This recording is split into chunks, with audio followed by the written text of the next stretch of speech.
बच्चों क्लास 6 की एक्सरसाइज 11.1 कर रहे हैं, जिसका क्वेश्चन नंबर 3 करेंगे हम। देखिए 3 क्वेश्चन में क्या दिया है कि किसी परेड में कैडेट होते हैं जब लाइन में सैनिक चलते हैं या कोई भी विद्यार्थी हो, जैसे लाइनों में चलते हैं उनको, सैनिकों को, सिपाहियों को हम कैडेट बोलते हैं। मार्च कर रहे हैं, मार्च का मतलब वो चल रहे हैं। एक पंक्ति में 5 कैडेट हैं, यानी एक लाइन में 5 खड़े हुए हैं बच्चे, जैसे बच्चे हैं या कैडेट हैं। यदि पंक्तियों की संख्या ज्ञात हो तो कैडेटों की संख्या प्राप्त करने का क्या नियम होगा, और पंक्तियों की संख्या के लिए n का प्रयोग कीजिए। देखिए बच्चों, जैसे मैं थोड़ा सा वैसे एग्जांपल बता देता हूँ। मान लीजिए किसी एक लाइन में 5 बच्चे खड़े हैं। मान लीजिए 1 2 3 4 5। तो एक अगर लाइन होगी तो 5 बच्चे। अगर 1 2 3 4 5, मान लीजिए 2 लाइनों में खड़े हैं तो ऐसे लाइन है, मान लो पहली ये दूसरी, तो 2 लाइनों में 10 बच्चे, ऐसे 3 में 15। तो ये अगर देखो आप, ये किसकी पहाड़ा या टेबल बन रही है? 5 की, कि 5 को 1 से गुणा किया, 5 को 2 से गुणा किया 10, 5 को 3 से गुणा किया, यानी जितनी लाइनें हैं उतने से 5 को हमने पंक्तियों की संख्या से या लाइन की संख्या से गुणा किया है। तो अब इसमें क्या है कि 5 कैडेट एक लाइन में है और पंक्तियों की संख्या लेनी है n। तो n लेनी है तो उसके लिए क्या बनेगा? 5 को n से गुणा करेंगे। यानी हम क्या करेंगे, अब इसमें हम पंक्तियों की संख्या में कितनी दे रखी है n, तो हम लिखेंगे पंक्तियों की संख्या हमने लेनी है n, और एक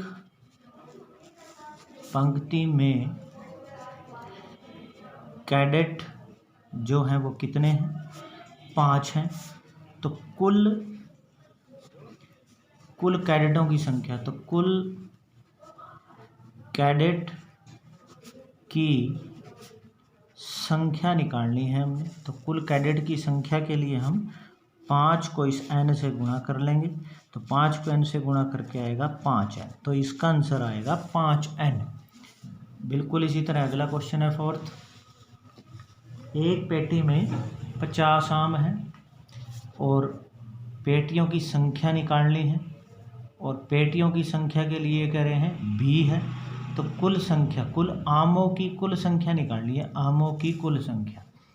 एक पेटी हमारे पास कितनी पेटियां हैं? b हैं, और एक पेटी में 50 आम है। तो हम लिखेंगे पेटियों की संख्या कितनी है? b। एक पेटी में आम कितने हैं? 50 आम। तो कुल आम बताने हैं, तो हमने क्या करना है, उसी तरह इस b को 50 से गुणा कर देना है, और 50 को b से गुणा करके आ जाएगा 50b। तो इतने आम होंगे। तो इस तरह से 4th क्वेश्चन है। अब 5th क्वेश्चन करेंगे। 5th क्वेश्चन है, शिक्षक प्रत्येक विद्यार्थी को 5 पेंसिलें देता है, यानी एक बच्चे को 5 पेंसिल देता है।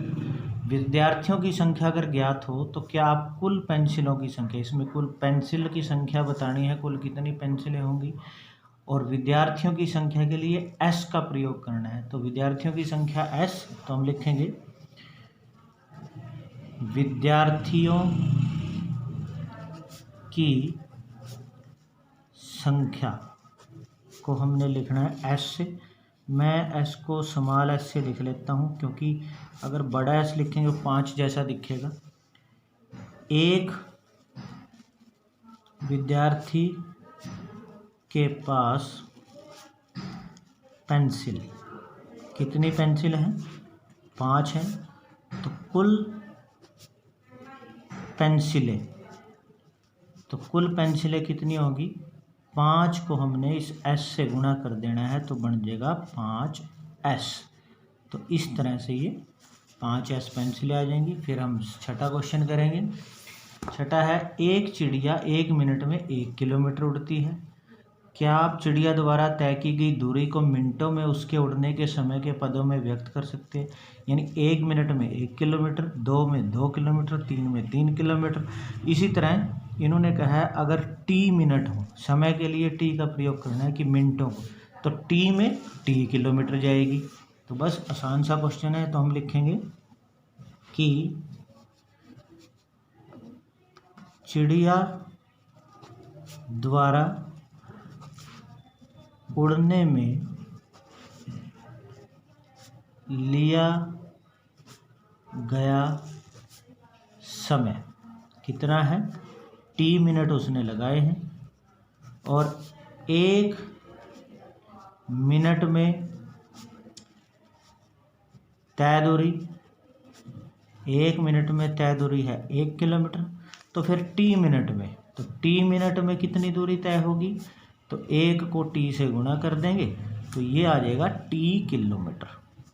ये टी किलोमीटर आंसर आ जाएगा इसका। उसके बाद है 7वां क्वेश्चन। राधा बिंदुओं या डॉट्स लगा रही है और उससे एक रंगोली बनाती है, छोटी छोटी डॉट लगा के पाउडर की सहायता से एक सुंदर प्रतिरूप बनाती है। उसके पास एक पंक्ति में 8 बिंदु हैं, तो 8 पंक्तियों की रंगोली में कितने बिंदु होंगे? देखो, एक पंक्ति में कितने बिंदु हैं? एक पंक्ति में वो लगा रही है 8 डॉट, 8 बिंदु। तो 8 पंक्तियों में कितने बिंदु लगाएगी? तो इसको r से गुणा कर लेंगे, 8 गुणा r, तो यानी हो जाएगा 8r। तो एक तो ये आंसर आ जाएगा हमारा यहाँ तक। आगे दिया हुआ है यदि 8 पंक्तियाँ तो कितने होंगे और 10 हो तो कितने होंगे? तो 8 पंक्तियों में बिंदु, तो हम इस 8 को 8 से गुणा करेंगे, 8 8 64 बिंदु होंगे। और अगर 10 पंक्तियां हों तो 10 पंक्तियों में कितने होंगे? तो 8 को 10 से गुणा करेंगे, क्योंकि एक में 8 है तो 10 में 10 8 80 बिंदु। तो इस तरह से हमारे ये भी दोनों इसके आंसर आ जाएंगे। अब उसके बाद 8वां क्वेश्चन करते हैं। देखिए 8वां क्वेश्चन क्या है? 8वां क्वेश्चन है हमारे पास कि लीला राधा की छोटी बहन है और लीला राधा से 4 वर्ष छोटी है। क्या आप लीला की आयु राधा की आयु के पदों में लिख सकते हैं? अब देखो, लीला जो है वो राधा से 4 साल क्या है? छोटी, यानी 4 वर्ष कम है। यदि राधा की आयु x हो तो हमें किसकी आयु बतानी है? लीला की आयु बतानी है। देखो, राधा की आयु x वर्ष दे रखी है, तो हम लिखेंगे, हमें जो दिया है वो पहले लिखेंगे। हम लिखेंगे राधा की आयु हमें दे रखी है x वर्ष,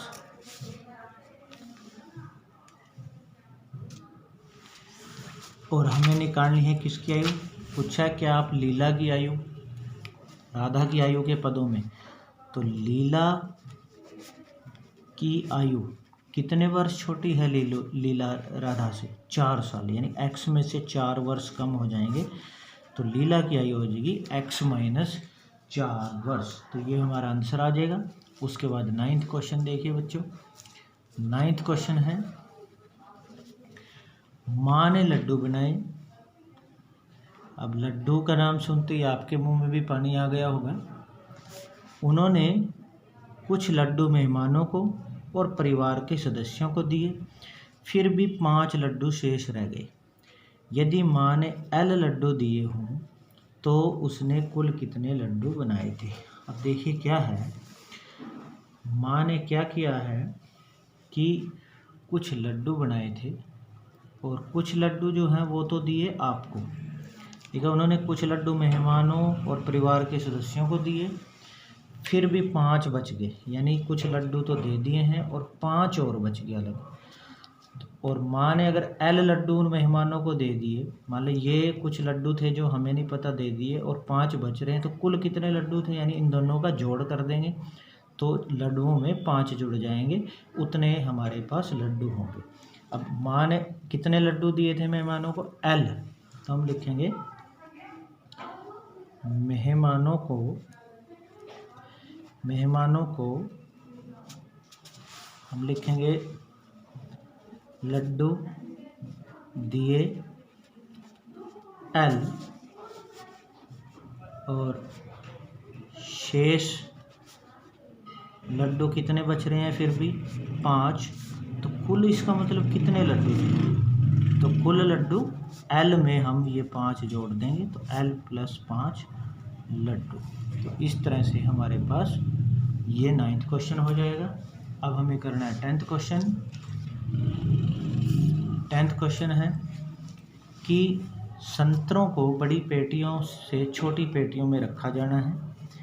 जब एक बड़ी पेटी को खाली किया जाता है तो उसके संतरों से 2 छोटी पेटियां भर जाती हैं, यानी 2 छोटी पेटियां भर जाती हैं। क्या कहा है कि एक बड़ी पेटी थी संतरों की मान लीजिए, और इसमें से संतरे निकालने हैं तो 2 छोटी पेटियों को भर दिया गया और फिर भी 10 संतरे शेष रह जाते हैं, यानी 10 और बच गए अलग। हमने अलग लिख दिया, 10 संतरे अलग बच गए, 2 पेटियां और 10 संतरे भी बच गए।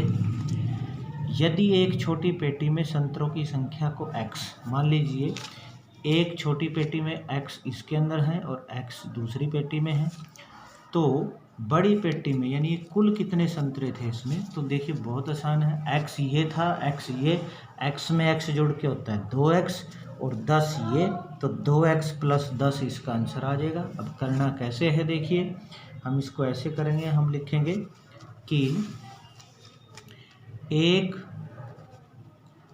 छोटी पेटी में संतरे कितने हैं, x हैं, तो 2 पेटियों में यानी जो छोटी पेटी थी कितने बन जाएंगे, क्योंकि एक में x है तो 2 में बनेंगे 2x। अब कुल संतरे कितने हैं, क्योंकि 10 और बच रहे हैं, 2x तो ये हो गए और 10 संतरे और, तो कुल हो गए 2x + 10 संतरे। ये हमारा आंसर होगा। जैसे मैंने यहाँ बताया था x जुड़ के 2x होते हैं और प्लस में 10 लिख देंगे हम, तो 2x + 10 संतरे। ये ध्यान रखना है बच्चों कि x में x ही जुड़ता है, इसलिए 2x बन गए, 10 को अलग लिखना है प्लस में। अब 11वां क्वेश्चन करेंगे।